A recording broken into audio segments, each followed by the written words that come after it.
Hey, thank you for watching this week. You know, I love to teach people how to get a vision, how to get dreams and goals for their lives, because I know that I used to have no vision, no dreams, no goals.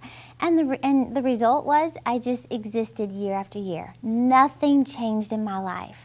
My relationship with God never improved. It was just exactly the same year after year. My finances never changed. My savings account didn't grow. My body, I never lost weight or gained weight. I just was about the same. But I wasn't happy with the way I looked, but I was just the same. And it wasn't until I began setting goals. You know, sometimes when you go through a really hard time in your life, that's when you're forced to get serious about, okay, what am I going to do with the rest of my life? Am I seriously going to just exist like this forever? Or am I going to make some improvements so that I can do what God's called me to do? Well, you know, in my new book on Make Your Dreams Bigger Than Your Memories, I talk a lot about my own personal story, my testimony of lots of yucky stuff I've done. But one in particular, one of the hard times that I went through was in my marriage. And when my husband and I were on the verge of a divorce, you know, we began seeing a marriage counselor, and it really helped, you know, just focusing on, okay, Terry, what are you going to do? Because you got to make some changes. And one of the things that the counselor said to me was 5 simple words. He said, you fight fear with a plan. You've got to have a plan for your life. And you know, when he said that, it didn't really sound so profound until later when I got home and I just was sitting at my desk in my empty house just going, okay, what's my plan? I had no plan for my life. I didn't know what to do. I didn't know if I was going to get a divorce. I didn't know what I was going to do. So I just began listing out areas of my life that I found very important that I knew I needed to make some changes in and set some goals in. My faith, my relationship with God, my family, which included my home, the surroundings in my home, my finances, my fitness was one of them, my friendships, and my free time. Well, every week I've been talking about a different goal, and today I really want to focus on fitness. You know, that's why I have on the jogging suit, and I don't usually wear big earrings when I work out or high heels and jeans, which you can't see, but at least I got the shirt, right?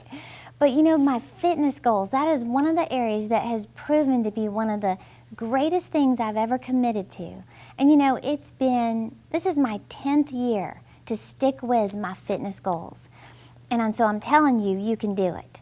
If I can do it, you can do it. But you got to start by getting a goal.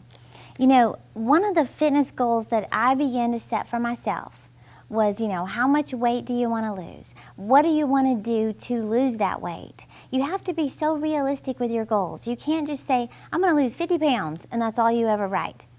How are you going to lose those 50 pounds, and what's your deadline to reach those 50 pounds, and is it realistic? Are you trying to reach that goal for summer vacation and it's a month away?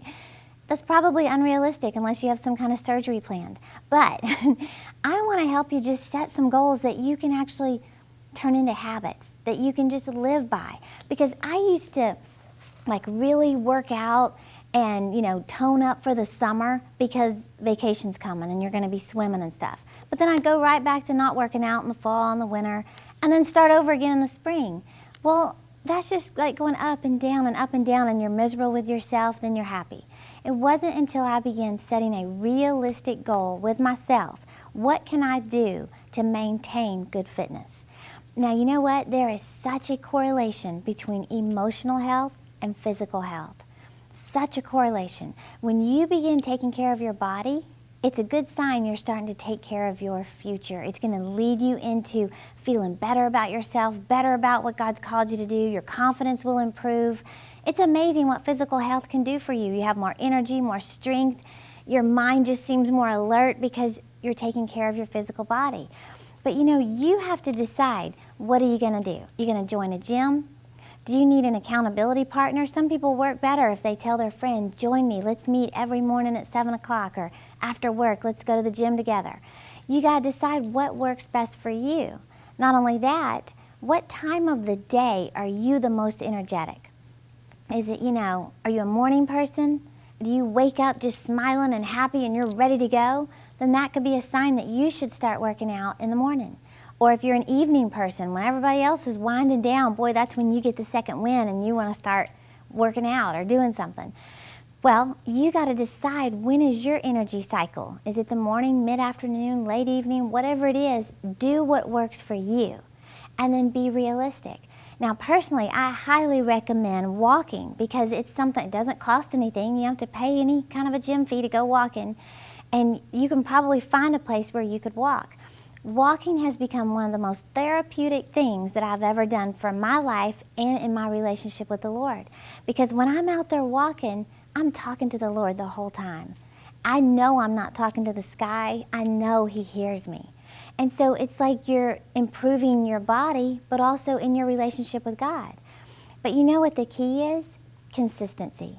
It's doing it consistently.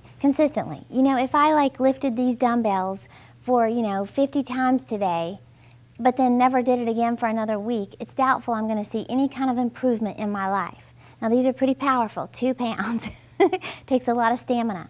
But if I did this consistently, even if I did 25 of these, but I did it every other morning, I would see change in my body. Consistency is the key to change. You know, they say it only takes one diet to lose weight. Which one? The one you stick with. Well, I'm not trying to be a fitness genius or anything like that, but in my book on Make Your Dreams Bigger Than Your Memories, I give you 6 areas that I want you to just start setting some goals in. Just to start thinking about, okay, what can I do to improve my physical health? If it's drinking more water, then make that your goal. That every day you're going to drink a bottle of water. Start with something realistic if you're not drinking any water. If you're not working out at all, walk for 10 or 15 minutes every night after dinner or something. Do it every other day. Do something to start taking charge of your physical health, because the goal here is to get your mind on your future and get it off your past. And whenever you have a goal for your physical health, you're not thinking about your past, you're thinking about this new you. Now remember this, Isaiah says, "Do not remember the former things, nor consider the things of old. Behold, God is doing a new thing, and now it shall spring forth." God wants to do a new thing in your life, and it may be in the area of your fitness. So I encourage you, start making your dreams bigger than your memories.